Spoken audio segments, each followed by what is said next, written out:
காதலை யாரும் கற்றுக் கொடுக்க முடியாது. தன்னை அறியாமலேயே வருவது ரொம்ப அற்புதமான ஒரு விஷயந்தான் இது. காதலை யாரும் கற்றுக் கொடுக்க வேணுங்கிற அவசியம் கிடையாது. ஏன்னு கேட்டால் அது எல்லா உயிர்களுக்கும் இயற்கை கொடுத்திருக்கக்கூடிய ஒரு அற்புதமான பரிசு தான் அது. எல்லா உயிர்களுமே இந்த பூமியில் ஒன்றை ஒன்று நேசிக்கின்றது. மலர்களை எப்படி மனிதன் நேசிக்கின்றானோ,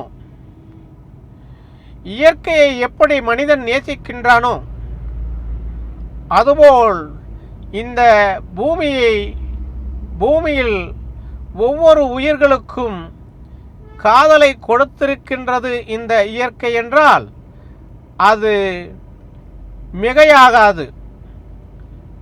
வார்த்தையால் அதை சொல்ல முடியாது. அப்படிப்பட்டதுதான் இந்த காதல். காதல் என்றால் அது நேசிப்பது, அன்பு காட்டுவது. வாழ்க்கையில் இந்த பூமியில் ஒவ்வொரு மனிதனிடத்திலும் அன்பு காட்ட வேண்டும். அது மட்டுமல்ல, ஒவ்வொரு உயிர்களிடத்திலும் அன்பு காட்ட வேண்டும்.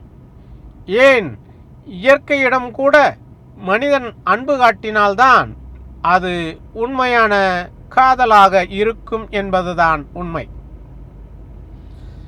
ஆகையால் வாழ்க்கையில் எப்பொழுதும் ஒவ்வொரு மனிதனையும், ஒவ்வொரு உயிர்களையும், இயற்கையையும் எப்பொழுதுமே நீங்கள் நேசிக்க கற்றுக்கொள்ளுங்கள். இந்த பிரபஞ்சத்தில் எல்லா உயிர்களும் உயர்வானதுதான். எல்லா உயிர்களையும் உயர்வாக சிந்திப்பதே உண்மையான காதல் என்பதுதான் உண்மை. இயற்கை நம்மை விட உயர்ந்தது என்று நினைத்தால் அதுவே ஒரு காதல்தான். வாழ்க்கை என்ற தத்துவத்தில் மனிதனை இந்த பிரபஞ்சம் படைத்திருக்கிறது என்றால் அது மனித குலத்திற்கு கிடைத்த ஒரு பொக்கிஷம்தான். இயற்கையை நேசிக்கிறான், எல்லாவற்றையும் நேசிக்கிறான். இப்படியெல்லாம் இருக்கும்போது மட்டும்தான் மனிதனாக இருக்க முடியும் என்பதுதான் உண்மை. ஆகையால் நீங்கள் எப்பொழுதுமே எல்லா உயிர்கள் மீதும் அன்பு வையுங்கள். எல்லா உயிர்களையும் நேசியுங்கள்.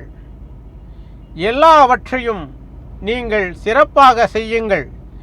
நீங்கள் செய்யக்கூடிய தொழிலையும் கூட நீங்கள் காதலிக்கலாம். நீங்கள் செய்யக்கூடிய தொழிலை காதலிக்கும் போது மட்டுமே அந்த தொழில் உங்களுக்கு மிகவும் அற்புதமானதாக இருக்கும் என்பதுதான் உண்மை. எந்த பணியை எடுத்தாலும் சரி, எந்த உயிர்களை நினைத்தாலும் சரி, இயற்கையை நினைத்தாலும் சரி, அத்தனையும் ஒரு காதல்தான். காதலுக்கு இதுதான் என்று சொல்ல முடியாது. நீங்கள் ஓட்டும் வாகனத்தையும் கூட காதலிக்க முடியும். அது எப்படி என்றால், ஒவ்வொரு நாளும் நீங்கள் எப்படி உங்களை அழகுபடுத்திக் கொள்கின்றீர்களோ அப்படி அந்த வாகனத்தை எப்பொழுதும் நீங்கள் அழகாக வைத்து கொண்டால், அதை நேசித்தால் அதுதான் காதல் என்பதை புரிந்து கொள்ளுங்கள். ஒவ்வொரு விஷயத்தையும் நீங்கள் எப்பொழுதும் அழகாக செய்யும்போது, நேசிக்கும்போது அது காதலாக மாறுகின்றது. சின்ன விஷயம் என்று எதையுமே உதாசீனம் படுத்த வேண்டாம். அத்தனை விஷயங்களும் காதலுக்கு உட்பட்டதுதான். காதல் என்றால் மனிதனை நேசிப்பது மட்டும் காதல் அல்ல. இந்த உலகில் உங்களுக்கு கிடைத்த அத்தனைக்கும் நீங்கள் ஒரு காதல் நாயகனாக இருங்கள் என்பதுதான் உண்மை. அப்படி இருந்தால் உங்களுடைய வாழ்க்கையில் சொர்க்கம் ஒன்று இருந்து கொண்டே இருக்கும் என்பதுதான் உண்மை. நன்றி.